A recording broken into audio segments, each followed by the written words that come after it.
Welcome back. Iran ಮೇಲೆ Israel ಮತ್ತು America ಭೀಕರ ದಾಳಿ. ಕತಾರ್ನ ದೋಹಾ ನಗರದಲ್ಲಿ ಉದ್ವಿಗ್ನ ಪರಿಸ್ಥಿತಿ ಎದುರಾಗ್ಬಿಟ್ಟಿದೆ. ಅನಿವಾಸಿ ಭಾರತೀಯರು ಕನ್ನಡಿಗರು ಹೆಚ್ಚಿರುವಂತಹ ಸ್ಥಳ. ಯುದ್ಧದ ಕಾರ್ಮೋಡದ ಹಿನ್ನೆಲೆಯಲ್ಲಿ ಜನರಲ್ಲಿ ಆತಂಕ ಮನೆ ಮಾಡಿಬಿಟ್ಟಿದೆ. ಅಮೆರಿಕ ಸೇನೆಯ ಏರ್ ಬೇಸ್ನಲ್ಲಿ ಯುದ್ಧದ ವಾತಾವರಣ ಸೃಷ್ಟಿಯಾಗಿರುವಂಥದ್ದು. ಮನೆಯಿಂದ ಯಾರು ಹೊರ ಬರಬೇಡಿ ಅಂತ ಹೇಳಿ ಸೂಚನೆಯನ್ನು ಕೂಡ ಕೊಡಲಾಗಿದೆ. ಏನು ಸೇಫ್ ಇಲ್ಲ, ಹಾಗಾಗಿ ಮನೆಯಿಂದ ಯಾರು ಹೊರಗಡೆ ಬರಬಾರ್ದು ಎನ್ನುವಂಥ ಸೂಚನೆಯನ್ನು ಕೊಡಲಾಗಿದೆ. ಸೈರನ್ ಮತ್ತು ಮೆಸೇಜ್ಗಳ ಮೂಲಕ, ಅಂದರೆ ಮೊಬೈಲ್ಗೆ ಅಲರ್ಟ್ ಮೆಸೇಜನ್ನು ಮಾಡೋ ಮೂಲಕ, ಜೊತೆಗೆ ಸೈರನ್ನನ್ನು ಮೊಳಗಿಸೋ ಮೂಲಕ ಹೈ ಅಲರ್ಟ್ ಮಾಡಿ ಸೂಚನೆಯನ್ನು ಕೊಡಲಾಗ್ತಾ ಇದೆ. ಅಗತ್ಯ ವಸ್ತುಗಳನ್ನು ಸಂಗ್ರಹಿಸೋದಕ್ಕೆ ಜನರು ಮುಗಿಬಿದ್ದುಬಿಟ್ಟಿದ್ದಾರೆ. ಯಾಕಂತ ಹೇಳಿದ್ರೆ ಇನ್ನೂ ಎಷ್ಟು ದಿನ ಮನೆಯಲ್ಲಿ ಇರಬೇಕಾಗಿತ್ತೋ, ಏನಾಗುತ್ತೋ, ಸಿಗುತ್ತೋ ಸಿಗಲ್ವೋ, ಶಾಪ್ಗಳು ಓಪನ್ ಆಗುತ್ತೋ ಇಲ್ವೋ ಅಂತ ಹೇಳಿ ದೈನಂದಿನ ಮೂಲಭೂತ ವಸ್ತುಗಳೇನು ಬೇಕು, ಅಗತ್ಯ ವಸ್ತುಗಳನ್ನು ಅದನ್ನ ಶೇಖರಿಸಿ ಇಟ್ಕೊಂಡ್ಬಿಡೋಣ ಅಂತ ಒಂದು ಕಡೆ ಜನರು ಮುಗಿಬಿದ್ದುಬಿಟ್ಟಿದ್ದಾರೆ. ಇನ್ನು ಒಂದು ಕಡೆ ದೋಹಾ ಪರಿಸ್ಥಿತಿ ಬಗ್ಗೆ ಅರವಿಂದ್ ದೋಹಾದ IT ಕಂಪನಿಯಲ್ಲಿ ಪ್ರಾಜೆಕ್ಟ್ ವಿಚಾರವಾಗಿ ಮ್ಯಾನೇಜರ್ ಆದಂಥವರು ಇದರೆಲ್ಲದರ ಬಗ್ಗೆ ಕೂಡ ವಿವರಿಸಿದ್ದಾರೆ. ನೋಡಿ, ಒಂದು ಕಡೆ ಈಗ ಏನೆಲ್ಲ ನಡೀತಾ ಇದೆ ಅನ್ನೋದು ನಿಮ್ಗೆ ಗೊತ್ತು. ನೋಡಿ, ಶಾಪ್ಗಳಲ್ಲಿ ಜನ ಮುಗಿಬೀಳ್ತಾ ಇದ್ದಾರೆ. ಒಂದಷ್ಟು ದಿನಕ್ಕೆ ತುಂಬ್ಕೊಂಡು ಹೋಗ್ಬಿಡೋಣ, ಆಗ ಮನೆ ಒಳಗೆ ಇರಬಹುದು ಅಂತ ಹೇಳಿ. ಒಂದು ಕಡೆ ಮನೆ ಒಳಗಿರೋದು ಸೇಫ್ ಅಲ್ಲ, ಅಂಥ ಪರಿಸ್ಥಿತಿ ಇದೆ. ಆದರೂ ಕೂಡ ಈಗ ನಮಗೆಲ್ಲ ಕೋವಿಡ್ ಆದಂಥ ಸಂದರ್ಭದಲ್ಲಿ ನಾವೇನು ಮಾಡ್ತಾ ಇದ್ವಿ, ಒಂದು ತಿಂಗಳು ಹೊರಗಡೆ ಬರಬಾರ್ದು, ನಮ್ಮ ಸೇಫ್ಟಿಗೆ ನಾವಿರಬೇಕು ಅನ್ನೋದಾದರೆ ಏನೇನೆಲ್ಲ ಸಿಗುತ್ತೆ, ಅಕ್ಕಿ ಬೇಳೆ ತರಕಾರಿ ತೊಗೊಂಡು ಮನೇಲಿ ಇಟ್ಕೊಂಡ್ಬಿಡೋಣ ಅಂತ ನಾವೇಗೆ ನುಗ್ತಾ ಇದ್ವಿ. ಅದೇ ರೀತಿಯಾದಂಥ ಜನಗಳ ಪರಿಸ್ಥಿತಿಯನ್ನು ನೀವು ನೋಡ್ತಾ ಇದ್ದೀರಿ. ನೋಡಿ, ಇರಾನ್ ಮೇಲೆ ಒಂದು ಕಡೆ ಇಸ್ರೇಲ್ ಹಾಗೂ ಅಮೆರಿಕ ಭೀಕರ ದಾಳಿ ನಡೆಸ್ತಲ್ಲ, ಕತಾರ್ನ ದೋಹಾ ನಗರದಲ್ಲಿ ಇದರಿಂದ ಉದ್ವಿಗ್ನ ಪರಿಸ್ಥಿತಿ ಎದುರಾಗ್ಬಿಟ್ಟಿದೆ. ಅದರಿಂದ ಅನಿವಾಸಿ ಭಾರತೀಯರು ಕನ್ನಡಿಗರು ಹೆಚ್ಚಿರುವಂಥ ಸ್ಥಳ. ಹಾಗಾಗಿ ಯುದ್ಧದ ಕಾರ್ಮೋಡದ ಹಿನ್ನೆಲೆಯಲ್ಲಿ ಜನರಲ್ಲಿ ಆತಂಕ ಮನೆ ಮಾಡಿಬಿಟ್ಟಿದೆ.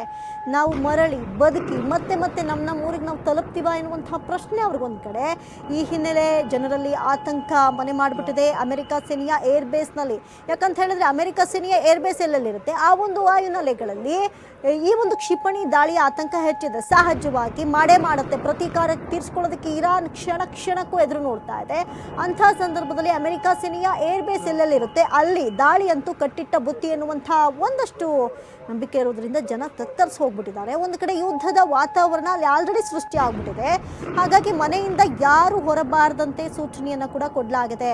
ಅನ್ನೆಸೆಸರಿ, ಅನಗತ್ಯವಾಗಿ ಯಾರು ಮನೆಯಿಂದ ಹೊರಗಡೆ ಬರಬೇಡಿ, ಏನು ಬೇಕಾದ್ರೂ ಆಗ್ಬೋದು. ಒಂದಷ್ಟು ವಿಜುವಲ್ಸ್ಗಳಲ್ಲಿ ನಾವು ಗಮನಿಸ್ತಾ ಇದ್ವಿ, ಜನ ಹೊರಗಡೆ ಓಡಾಡುವಂಥ ಸಂದರ್ಭದಲ್ಲಿ ಕ್ಷಿಪಣಿಗಳು ಮೇಲಿಂದ ಕೆಳಕ್ಕೆ ಹೇಗೆ ಬೀಳ್ತಾ ಇದ್ವು, ಜನ ಅಲ್ಲಿಂದ ತಪ್ಪಿಸ್ಕೊಳ್ಳೋಕೆ ಓಡ್ತಾ ಇದ್ರು. ಬಿದ್ದ ತಕ್ಷಣ ಕ್ಷಣ ಮಾತ್ರದಲ್ಲಿ ಬೆಂಕಿ ಹೊತ್ತಿ ಉರಿತಾ ಇತ್ತು. ಕಾಪು ಕಾರ್ಮೋಡದ ಹೊಗೆ ದಟ್ಟವಾಗಿ ಆಕ್ರಮಿಸ್ಬಿಡ್ತಾ ಇತ್ತು. ಇವೆಲ್ಲವನ್ನು ನೋಡಿದಂಥ ಜನ ಒಂದು ಕಡೆ ಮನೆಯೊಳಗೂ ಭಯಭೀತಿಯಿಂದಿದ್ದಾರೆ.